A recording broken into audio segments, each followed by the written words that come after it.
bem-vindos a mais esse webinar, que é um dos eventos que estão sendo realizados preparatórios para o 6º Congresso Clínica Psiquiátrica, que vai ser feito agora em abril no Centro de Convenções Rebouças. Queria agradecer a todos que estão assistindo ao vivo e a gravação, e hoje nós vamos falar sobre suicídio, um tema atual. Meu nome é Eduardo Umes, eu não tenho conflitos com a indústria farmacêutica ou outras indústrias relacionadas à medicina, mas eu acho que é importante falar de onde vem o meu discurso. Eu sou psiquiatra, psicoterapeuta, recentemente concluí meu doutorado no departamento de psiquiatria, trabalho como coordenador do ambulatório de psiquiatria do HU e o coordenador do GRAPAL, que é o Grupo de Assistência Psicológica ao Aluno da Faculdade de Medicina da Universidade de São Paulo.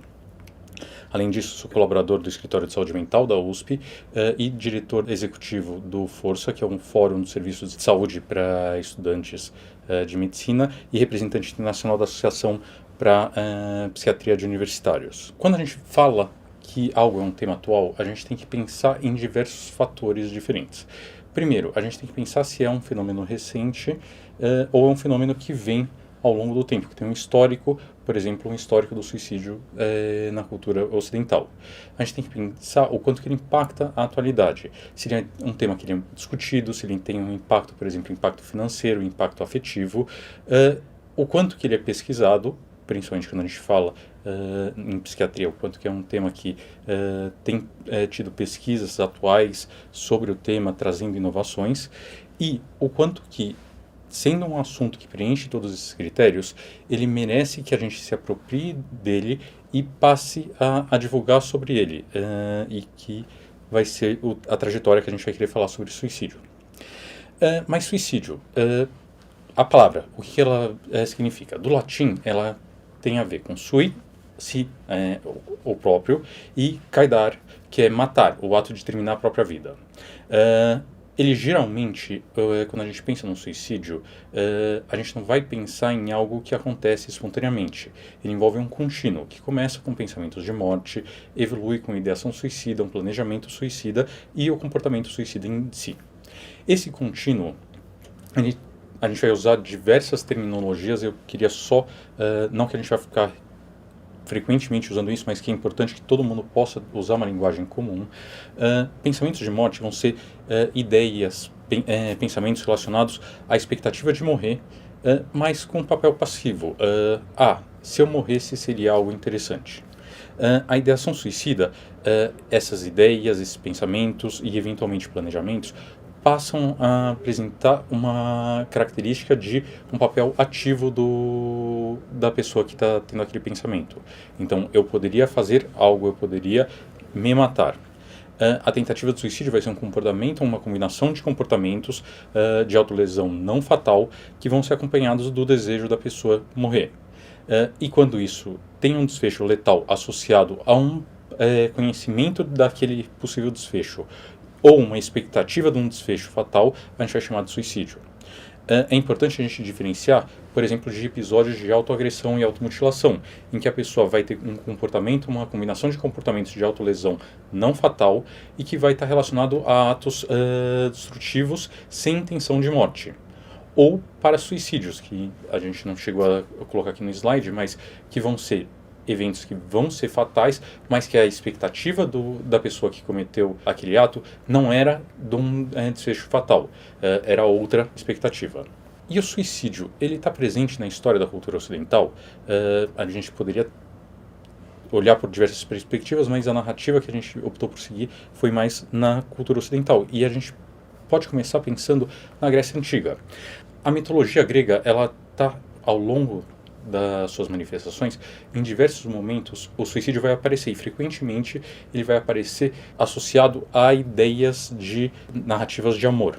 Então, talvez a mais famosa de todas, o Jocasta, a mãe que depois se casa com Édipo, na hora que ela descobre que ela havia se casado com o filho, ela morre por suicídio. Essa ilustração, a gente tem aqui a Jocasta cometendo suicídio, enquanto o filho se cegando como castigo dele ter cumprido a profecia, matado o pai e casado com a mãe. Outro exemplo, a esposa de Teseu, Fedra, ela se apaixona pelo enteado Hipólito diante da frustração de não poder ter esse amor preenchido, ela acusa para Teseu que Hipólito teria se insinuado a ela, e Teseu pede para que o deus dos mares matasse o seu filho. Hipólito ele morre depois de alguns dias puxado por um conjunto de cavalos, e Fedra, com a culpa que ela sente do que acontece, ela morre por suicídio.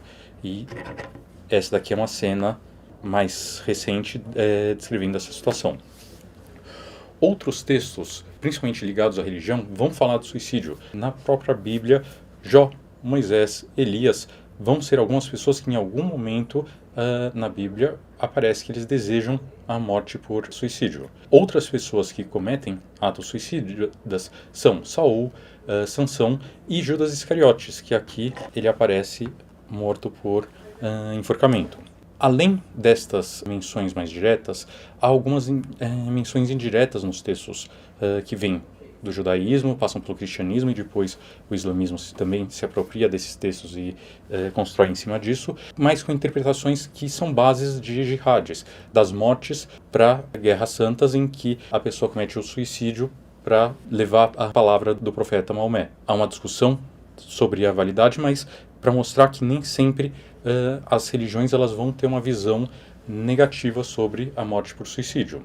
Quando a gente olha a visão filosófica, se Sócrates falava que os deuses vão ficar tão magoados com a morte de um homem, assim como um dos homens ficaria magoado com a morte que os escravos começassem a morrer por suicídio, do outro lado, Platão diz que o suicídio pode ser, em algumas circunstâncias, aceitável, principalmente quando essas circunstâncias externas elas se tornam intoleráveis. Já São Tomás de Aquino, ele tem uma visão de que ninguém tem o direito de espontaneamente se entregar à morte, independente do pretexto que esteja, e que isso vai corresponder a que a pessoa vá passar por uma pena de mergulhar em tormentos eternos.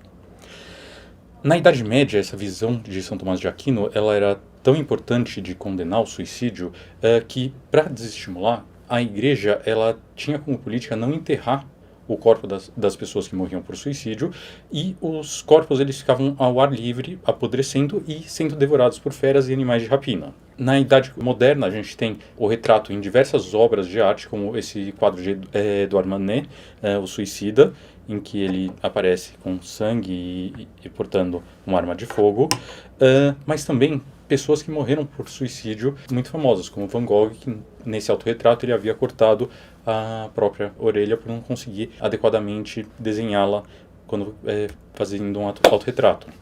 E um livro que ficou muito famoso para a questão do suicídio é O Sofrimento do Jovem Werther, de Goethe, e aqui a ilustração da morte dele.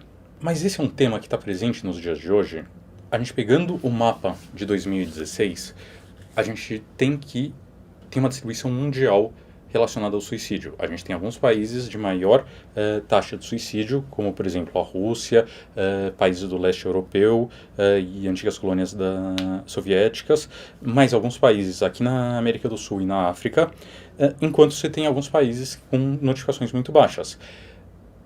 Infelizmente, esses dados, como a gente vai falar mais pra frente, a gente tem que olhar com muito cuidado, porque muitas vezes alguns preconceitos vão fazer com que haja subnotificação, como a gente infelizmente saiba que acontece aqui no Brasil.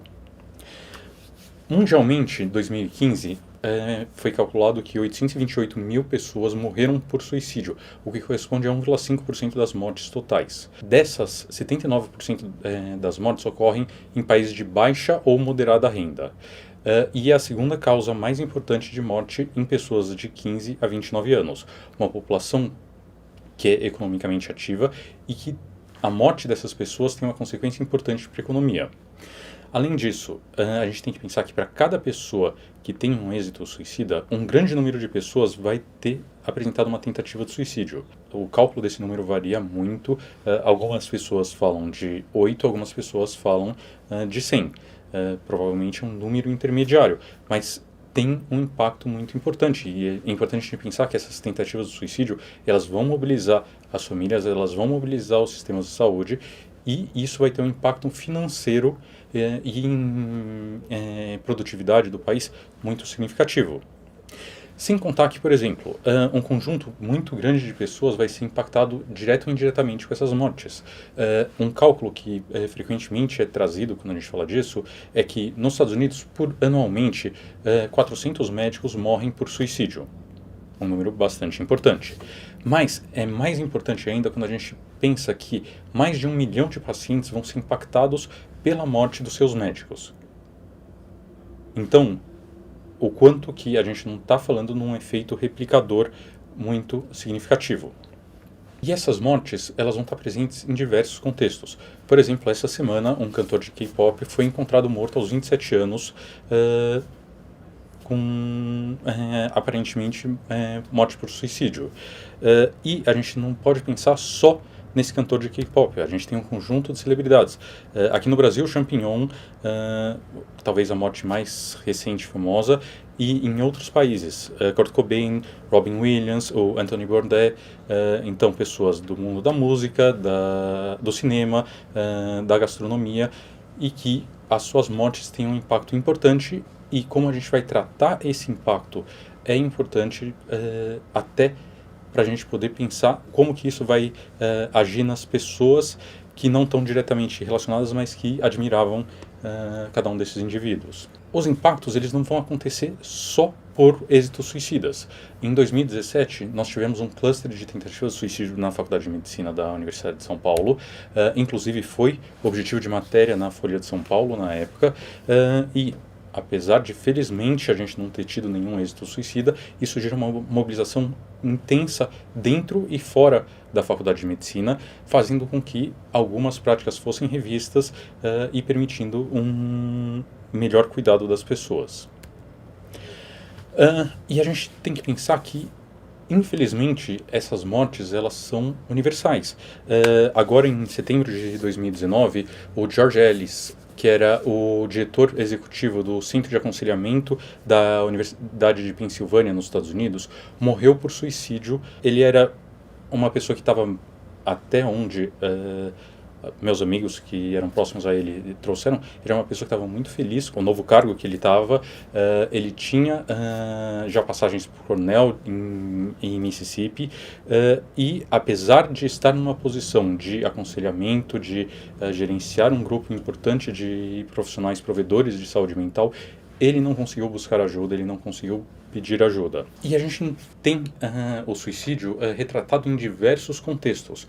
O mais recente, que gerou uma grande discussão sobre como abordar o suicídio nas artes, foi o 13 Reasons Why, o 13 Motivos Para, em que a morte por suicídio de uma garota é retratada e, através de um conjunto de fitas e num conjunto de episódios, são revividos, só que o texto foi conduzido de uma maneira, principalmente da primeira temporada, de uma maneira a glorificar o suicídio. E isso gerou um conjunto de pessoas que ficaram mobilizadas pensando em suicídio de uma maneira mais significativa. O que faz com que a gente tenha que pensar, não que suicídio não tenha que ser abordado, mas como a gente vai falar disso. E o suicídio, junto com 13 Reasons Why, apareceu em outro fenômeno social, que foi o boato do Baleia Azul, que seria um jogo em que os adolescentes teriam que cometer suicídio ao final de uma sequência de desafios. Aparentemente isso foi muito mais um hoax, foi muito mais um boato da internet do que algo de fato, mas é algo que só mostra como essa temática está presente, e os suicídios de jovens, de adolescentes, apesar de serem pouco discutidos, eles são muito importantes e eles estão presentes. Esses suicídios, eles vão estar presentes em toda a literatura, mas, por exemplo, esse estudo, o Global Burden of Disease de 2016, ele propiciou um conjunto de dados sobre suicídio, e agora em dezembro de 2018 teve um artigo que foi publicado sobre o impacto da mortalidade por suicídio num período de 26 anos, entre 1990 e 2016.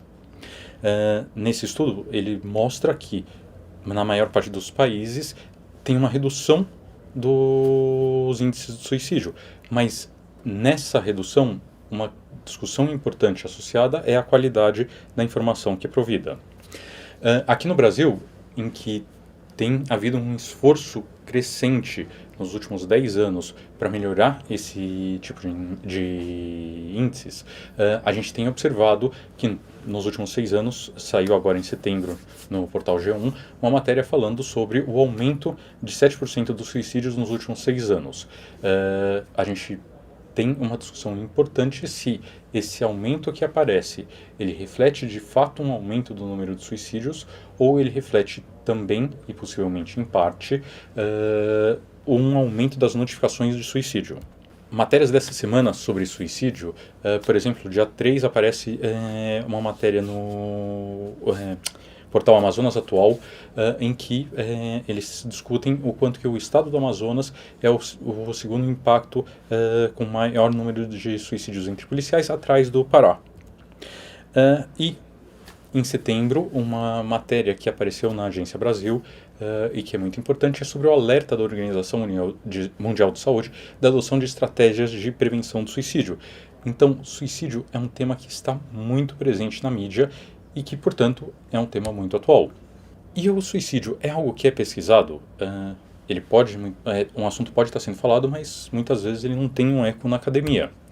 E aí, quando a gente olha na Biblioteca Nacional Americana, vendo o número de publicações por ano, a gente vê que não só tem um aumento crescente do número de publicações, como em 2019 até dia 3 de dezembro, 4.343 artigos haviam sido escritos sobre suicídio.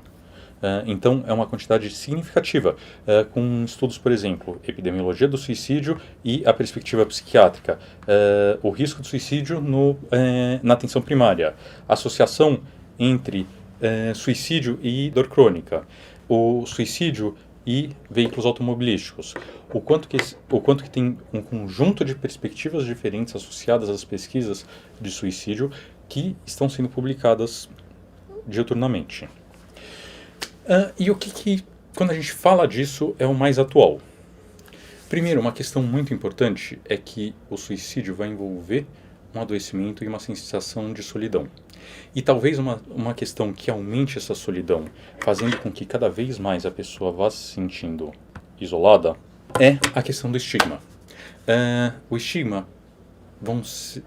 vai aparecer como um conjunto de preconceitos e atitudes contra pessoas que vão estar apresentando uma situação específica, no caso, pensando em suicídio, e que muitas vezes vão passar por frases como: pensamentos sobre morte são covardia, quem quer se matar de verdade, se mata, se eu tivesse o que fazer, não ia estar pensando no que você estava pensando, a questão é a falta de trabalho que tem. E aí é uma desvalorização importante da pessoa, fazendo com que ela cada vez mais se sinta sozinha, cada vez mais ela se sinta isolada, e não pertencendo ao mundo, e não tendo com quem pedir ajuda. Fazendo com que cada vez mais, pensando naquele contínuo que a gente falou no começo, a pessoa pensando em morte, ela começa a ter ideação suicida, ela tem um planejamento suicida, e aí ela vai pro ato de suicídio. Esse impacto do estigma, ele vai estar presente mesmo entre os profissionais de saúde. Eu trouxe esse texto que eu achei no site da Vigilância de Saúde do Rio Grande do Sul, e eu acho que é importante a gente prestar atenção nesse dado, que é algo que é ignorado por muitas pessoas. Desde de 25 de janeiro de 2011, pela portaria 104 do Ministério da Saúde daquele ano, todas as formas de violência são agravos de notificação compulsória. Então, tentativas de suicídio são agravos que devem ser comunicados pelo profissional de saúde, independente dele prestar o atendimento de urgência ou não, para vigilância sanitária. Algo que é importante a gente refletir com que frequência nós, na nossa prática diária, fazemos ou não. Porque, de novo, como eu falei para vocês, é um esforço que tem sido feito nos últimos anos para melhorar a qualidade dos dados. E 2011 bate com o período da gente observar essa piora dos índices. Então, o quanto que, na hora que a gente começa a ter uma notificação melhor, na hora que a gente começa a ter uma conscientização sobre a importância de discutir, sobre a gente notificar adequadamente, a gente não acaba tendo uma maior representação do quadro real das tentativas de suicídio. Além disso, muitas vezes as pessoas não notificam por preocupações. Por exemplo, no judaísmo, pessoas que morrem por suicídio, elas não podem ser enterradas junto às suas famílias. Eles vão ter que ser enterrados próximo aos muros do cemitério, de uma maneira a mostrar que são pessoas que não pertencem ao grupo que cometeram esse ato, que é visto dentro de uma interpretação religiosa como um ato de não pensar na comunidade como um todo. Muitas vezes as pessoas têm uma preocupação acerca de seguros de vida. Então, se a pessoa morreu por suicídio, ela não tem acesso a seguro de vida. E uma das interpretações vigentes é que nos 2 primeiros anos, depois da contratação de um seguro de vida, sim, a pessoa não recebe uma indenização para evitar casos de fraude em que a pessoa cometa suicídio com o objetivo de deixar uma herança para a família, mas que a partir dos 2 anos isso não é verdade. E uma preocupação muito grande sobre investigações. Então, uma pessoa de interesse público, ela não vai querer que o contexto dela familiar esteja exposto. As famílias virem e falem, não, eu não quero passar por mais sofrimento porque vai ter uma investigação criminal relacionada. O que a gente sabe que não é o caso, mas que muitas vezes é uma justificativa para as famílias pedirem para não ter uma notificação adequada. E isso tudo gera um problema que é muito grande, que é o problema da subnotificação. A gente acaba vendo só uma ponta do iceberg. A gente não acaba vendo dados fidedignos. Então, provavelmente, o número de suicídios que a gente tem de fato no Brasil é muito maior do que o que é notificado. Quando a gente fala de suicídio, um dos temas mais quentes, a gente pode ver aqui, se a gente estava falando antes de 4.300 publicações, em 2019 a gente já tem 1.447 publicações falando sobre prevenção do suicídio. Tá? Então, como que a gente pode melhorar a prevenção do suicídio? Como que a gente pode olhar em aspectos relacionados à exposição a armas de fogo, quais são as causas psicossociais relacionadas ao suicídio, como que a gente vai poder pensar a partir disso em prevenção. Então tem um conjunto de vertentes relacionadas à prevenção do suicídio que são muito importantes que a gente tem em mente. Como que a gente pode prevenir? Uma das questões centrais discutidas é: quanto mais difícil o acesso a um método, menor vai ser o número de taxas de suicídio. Então, a gente tem uma realidade observável que estados vizinhos nos Estados Unidos, onde em um estado você tem limitação para acesso a armas de fogo, e no outro estado não. Então, teoricamente, populações mais homogêneas, e que essa seria a maior diferenciação, você tem uma diferença importante do número de mortes por suicídio relacionadas a um estado ter uma maior ou uma menor restrição ao acesso de armas de fogo. Além disso, por exemplo, na China a gente tem um fenômeno muito curioso, que ao contrário da maioria dos países, na China você tem uma quantidade muito maior de suicídios por mulheres do que suicídios por homens.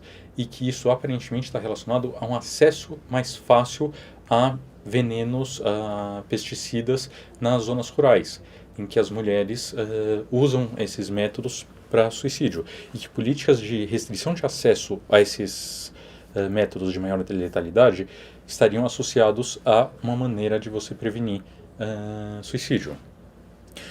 Uma outra questão é a discussão sobre conhecimento de efetividade.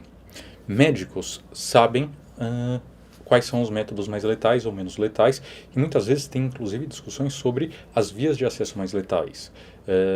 Já contei isso em algumas apresentações que eu fiz. Eu me lembro de uma aula que eu tive no primeiro ano da Faculdade de Medicina, numa aula de anatomia, em que um monitor meu discutia: se você for usar uma arma de fogo, se você usar um acesso temporal, você tem uma chance maior do projétil se alojar. Então, em vez desse acesso, você pode usar outros acessos que você vai ter uma efetividade maior na hora de cometer suicídio. Então, assim, para um aluno do primeiro ano, você já está ensinando como ele pode cometer suicídio. Além do que, nós temos acesso a um conjunto de medicações, a gente sabe quais medicações são letais e como usá-las. Então, isso provavelmente é parte do motivo pelo qual médicos têm uma maior prevalência de suicídio do que outras populações. Além disso, é importante a gente pensar em intervenções. A gente poder conversar com escolas, com profissionais de saúde que vão encontrar pessoas que podem estar pensando em suicídio ou terem tentado um suicídio. Então, por exemplo, enfermeiros, assistentes sociais e clínicos e cirurgiões que trabalham em pronto-socorros devem ter um treinamento para avaliar o risco de suicídio e poder fazer um encaminhamento adequado de uma pessoa que tentou suicídio. E é importante a gente pensar em intervenções junto à população, como, por exemplo, na hora que você tem um suicídio de uma pessoa de maior representatividade. Mas é importante também a gente pensar em aspectos específicos. Então, a gente sabe, por exemplo, que você tem uma hereditariedade calculada de 50% relacionada a um risco de suicídio, e que a concordância entre gênios monozigóticos é 17 vezes maior de risco de suicídio do que entre gênios dizigóticos, o que fala a favor de um papel central da genética. Mas a gente sabe que aspectos ambientais, então, violência tem um papel importante, mas a violência também vai ter uma modulação em respostas cerebrais e desenvolvimento cerebral, então ele acaba interferindo tanto em riscos ambientais e biológicos.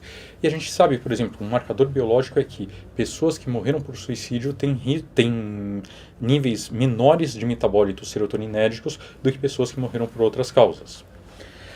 O que não significa que o suicídio seja causado por uma carência de serotonina. É meramente uma associação em que a gente tem que entender melhor qual que é o papel dessa associação. Além disso, a gente tem uma alta associação entre suicídio e transtornos mentais. Existe um tipo de estudo chamado necrópsia psicológica. Numa necrópsia psicológica é feito um levantamento de dados de prontuário, dados biográficos, acesso a diários, acesso a computadores, acesso a conversas de celular, entrevistas com familiares, entrevistas com amigos, para tentar definir um perfil do que acontecia com uma pessoa antes dela morrer por suicídio. E esses estudos mostram que 90 a 97% das pessoas que morreram por suicídio, você consegue estabelecer um diagnóstico psiquiátrico. Diagnósticos psiquiátricos, principalmente transtornos do humor, depressão e transtorno afetivo bipolar, transtornos psicóticos, uso nocivo de substâncias, transtorno de personalidade e esquizofrenia. Mas, com certeza, o grupo mais associado são os transtornos do humor. Então, é importante a gente pensar que, detectando precocemente uma pessoa que sofre de um diagnóstico psiquiátrico, a gente pode ajudá-la a diminuir aquela sensação de solidão relacionada ao adoecimento, a gente pode ajudá-la a diminuir a impulsividade que, por exemplo, o uso do álcool pode favorecer ela apresentar, e com isso a gente reduzir o risco que aquela pessoa morra por suicídio. Além disso, não é só importante que a gente diga que a pessoa, você tem um diagnóstico, é importante que a gente possa prover um tratamento. Então, montar uma rede de saúde mental provida por especialistas ou, inclusive, na atenção básica, e prover um atendimento de qualidade. A gente sabe que, infelizmente, os dados da literatura para depressão, para ansiedade, são que aproximadamente 1/3 das pessoas que apresentam sintomas recebem o diagnóstico de um transtorno mental. E desses que recebem o diagnóstico, 1/3 que vão receber um tratamento adequado. Então, o quanto que não é importante a gente pensar que, adequadamente tratando essas pessoas, a gente pode reduzir o risco do suicídio associado. E a gente tem que pensar em outras populações de risco, como, por exemplo, pessoas que estão sofrendo dor crônica. A gente sabe que pessoas com dor têm um risco maior de morrer por suicídio. Médicos e estudantes de medicina têm um risco maior de morrer por suicídio. Médicos têm um risco de 70% maior do que homens da população geral, e médicas têm um risco de aproximadamente 250% maior do que na população geral. O álcool e outras drogas, mas principalmente o álcool, por uma redução da inibição, tem um papel importante. Então, políticas relacionadas a um uso consciente, em um uso adequado do álcool ou restrição do uso de álcool, podem ter um papel na redução do risco de suicídio. Pessoas que tentaram suicídio recorrentes esse comportamento é o de maior associado ao maior risco da pessoa morrer por suicídio. Então é importante que a gente possa identificar essas pessoas e prover um tratamento, e não apenas a pessoa tentou suicídio, eu estabilizo clinicamente ela e eu dou alta para ela, muitas vezes nem sequer discutindo com ela o que aconteceu, qual foi a motivação, se ela ainda tem o desejo de morrer por suicídio, ou fazendo um encaminhamento para a rede de saúde mental. E não só as pessoas que morreram por suicídio, mas é importante a gente pensar nas pessoas que passaram por uma perda por suicídio recente. Então pensar em pós-venção. E o que é a pós-venção? A pós-venção vai ser um conjunto de atos que vão ser organizados após um suicídio consumado para as pessoas que sobreviveram. Quem são as pessoas que sobreviveram? Pais, filhos, familiares, amigos, colegas, professores, funcionários que serviam embaixo da pessoa, um conjunto de pessoas que possam estar relacionadas e ter sofrido impacto. A Organização Mundial de Saúde calcula que 5 a 10 pessoas vão ser impactadas gravemente por cada suicídio, mas, na média, 25 a 50 pessoas podem ser impactadas. Se a gente pegar, por exemplo, a morte do Robin Williams, ela teve um impacto muito grande. Se a gente pensar no impacto de uma morte do diretor do Counseling Center da Universidade da Pensilvânia, ela tem um impacto muito grande.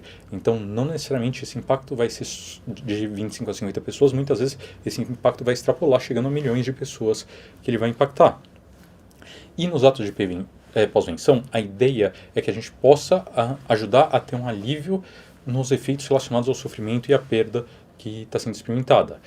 Assim, a gente podendo ajudar a prevenir o aparecimento de reações adversas e complicações do luto daquela pessoa, aquele luto podendo ser elaborado de uma maneira mais positiva, minimizando o risco de comportamentos suicídios daqueles que estão enlutados e promovendo uma resistência e uma maior resiliência e enfrentamento nos sobreviventes. Além disso, tem outras estratégias comunitárias que a gente deve incentivar. Por exemplo, existe o CVV. O CVV ele funciona pelo telefone 188, que tem abrangência nacional. No site do CVV você pode acessar, eu infelizmente não coloquei aqui o endereço do CVV, mas que me lembre é cvv.org.br. Você pode acessar o chat, você pode mandar por e-mail e endereços físicos. Iniciativas internacionais como o Friendship Bench são muito interessantes. Ele surge da ideia de uma família que foi afetada por suicídio e eles criaram a ideia desse banco amarelo pelo carro do filho deles que morreu, era um carro amarelo, que é um banco em que as pessoas possam sentar e você vai poder conversar com pessoas que são completamente estranhas. Não é que você vai conversar com alguém necessariamente que você conhece e poder falar de temas que te tocam de uma maneira mais significativa, diminuindo assim a sensação de solidão. Outras intervenções são muito importantes, são a criação de gatekeepers, são pessoas que vão ser os guardiões dos portões. A ideia dos gatekeepers são, por exemplo, em escolas, o treinamento de professores, de funcionários, outros da escola e muitas vezes membros da comunidade acadêmica que vão estar prestando atenção em pessoas que possam não estar bem e vão funcionar como pessoas de referência caso a pessoa esteja se sentindo um momento fragilizada e ela saiba, eu posso buscar aquela pessoa para ter uma ajuda. E algumas ideias, elas vão ser muito interessantes, como por exemplo a seguradora Samsung, ela viu que nessa ponte de Mapo em Seul, na Coreia do Sul, existia uma grande quantidade de mortes por suicídio. Pensando o que eles poderiam fazer, eles criaram esse método em que você tem frases que vão ser frases breves, que a ideia é que são frases que inspirem a pessoa. Em alguns pontos da ponte tem fotos para remeter a aspectos positivos. Nesses pedaços da ponte, quando você passa por perto, a luz se ilumina no período noturno. No período diurno, essas frases estão disponíveis. Outras iniciativas, por exemplo, na Golden Gate, existem placas falando sobre o quanto que é importante buscar ajuda e que você não deve considerar o suicídio como uma opção por desespero, oferecendo linhas para pedir ajuda em caso você esteja considerando o suicídio de maneira significativa. Outras iniciativas que são causam um impacto importante são, por exemplo, esse projeto Hype, que é pessoas, depois que tentaram suicídio, recebendo cartões de frases motivacionais, como, por exemplo, você é importante. E que esse tipo de cartão tem evidências de que eles ajudam a reduzir o risco de novas tentativas de suicídio. E campanhas de alerta junto à população são essenciais, como, por exemplo, a campanha do Setembro Amarelo. E quando a gente fala de campanhas como a do Setembro Amarelo, a gente entra numa questão importante que é fazer o advocacy sobre o tema suicídio, em que é muito importante a gente lembrar que falar sobre o tema é importante, é parte importante da solução. Advocacy é um conceito que ele vem da ideia de um conjunto de manifestações que vão a envolver que uma pessoa fale publicamente, ele represente publicamente a si, uma organização ou uma ideia, escrevendo cartas para outras pessoas, acionando políticos, encontrando com políticos, participando de eventos políticos, então participando de fóruns com políticos para discutir ações públicas e participando e organizando fóruns para discutir uma temática específica. É importante a gente diferenciar advocacy de ativismo, que também é são formas diferentes de apresentação, mas que ativismo, de maneira geral, a gente vai associar a uma ação mais direta com objetivo social e político, e que ele pode tanto gerar uma alienação de parte da população, como favorecer ter simpatizantes. A ideia do advocacy é muito mais uma mudança de políticas, uma mudança estrutural que vai estar relacionada. Advocacy, por exemplo, pode ser organizado como pela Associação Brasileira de Estudos e Prevenção do Suicídio, a ABEPS, e não só a ABEPS, mas a IASP, que é a International Association for Suicide Prevention, participando de congressos, como o Congresso Brasileiro de Prevenção do Suicídio, que aconteceu em 2018, e quando a gente vê um texto como esse texto do Gregório do Vivier, em que ele fala que se eu fosse um indígena, um quilombola, um sem terra ou um sem teto, talvez abreviasse minha vida antes que o governo fizesse isso por mim.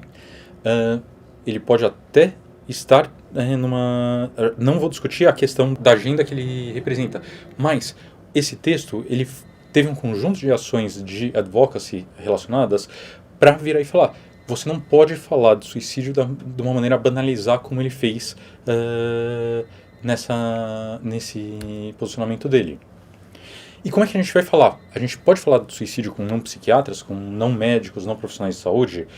E essa preocupação, ela remete muito àquele texto, O Sofrimento do Jovem Werther, do Goethe, que eu falei para vocês. Ele ficou famoso por quê? Porque depois da publicação desse livro, houve uma epidemia de tentativas de suicídio de jovens que se identificavam com o que acontece. Mas, modernamente, a gente tem um conjunto de iniciativas internacionais para discutir como falar sobre suicídio.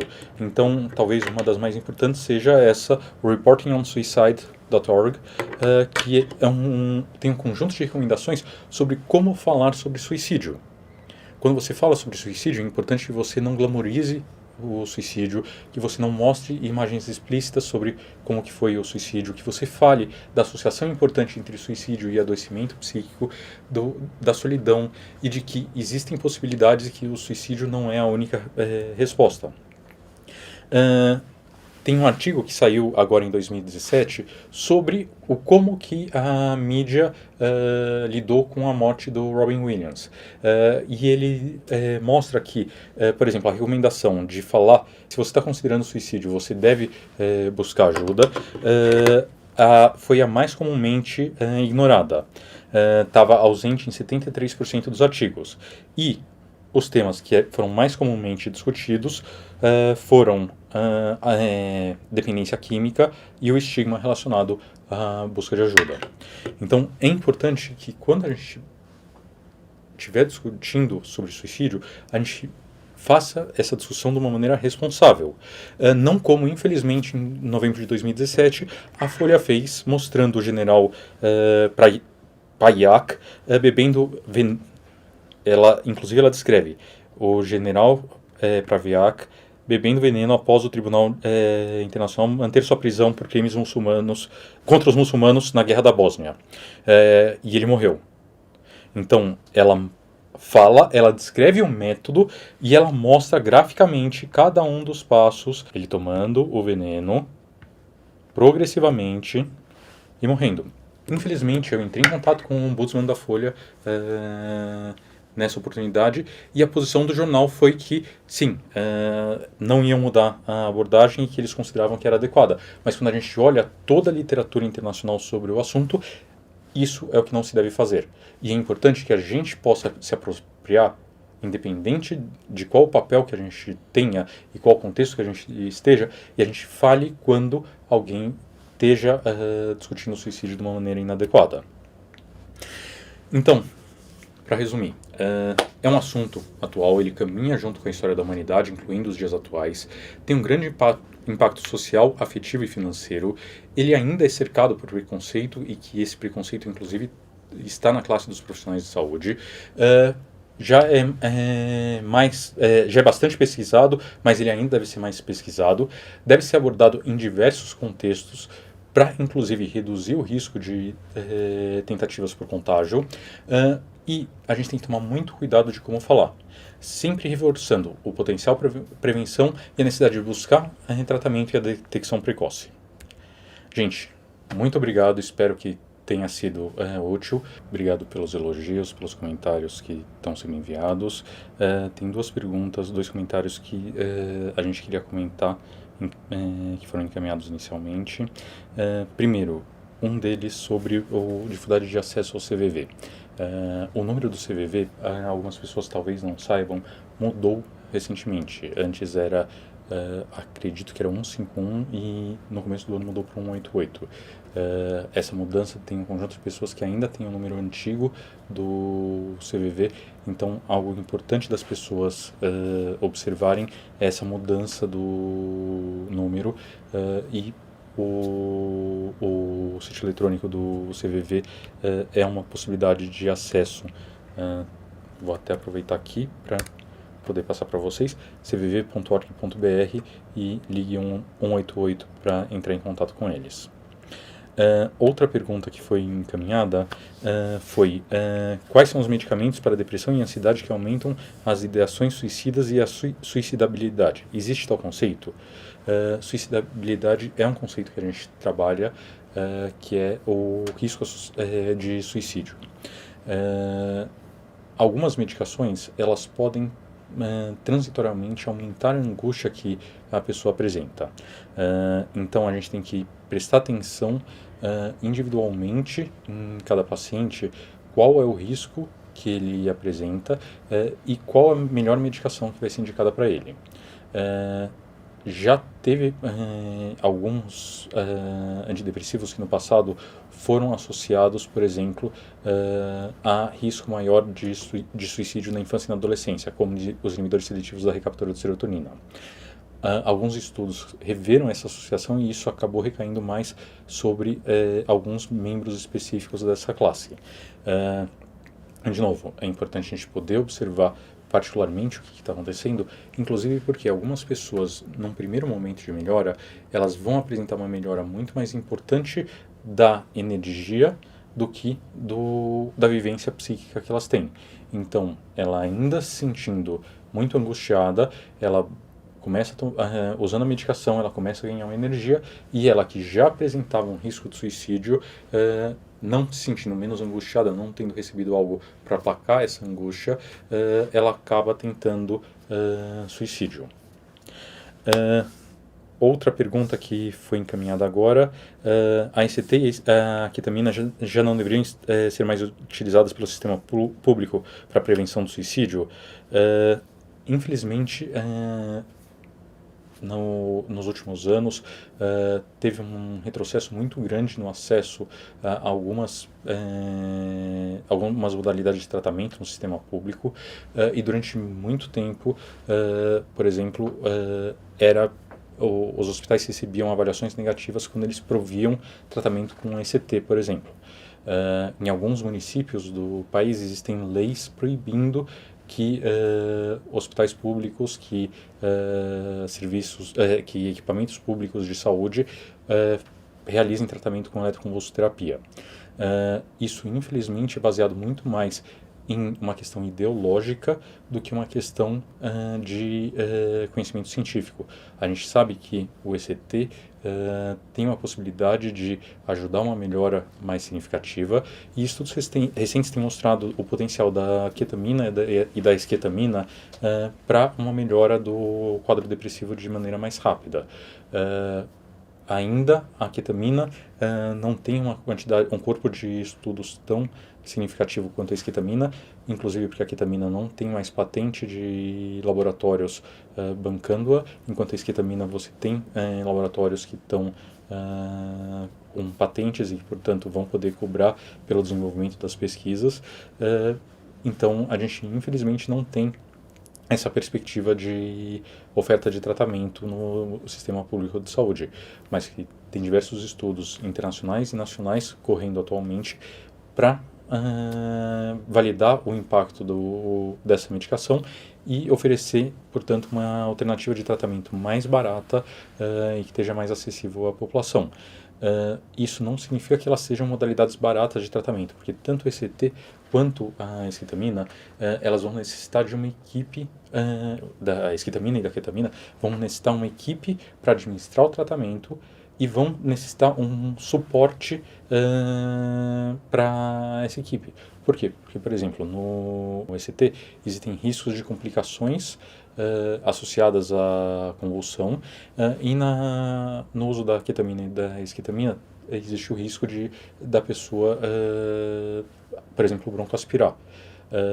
Então, ambos eles têm um risco baixo, eles têm um risco associado ao procedimento próximo a uma cirurgia ambulatorial, mas eles demandam um cuidado médico relacionado que não existe na administração, por exemplo, de antidepressivos, de estabilizadores do humor, de antipsicóticos, de benzodiazepínicos.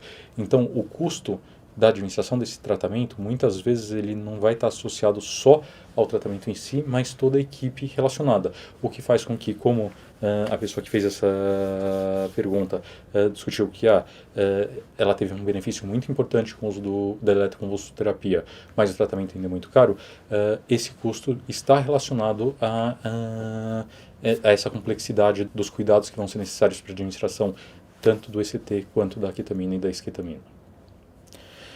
Gente, muito obrigado de novo, espero que tenha sido útil, um grande abraço.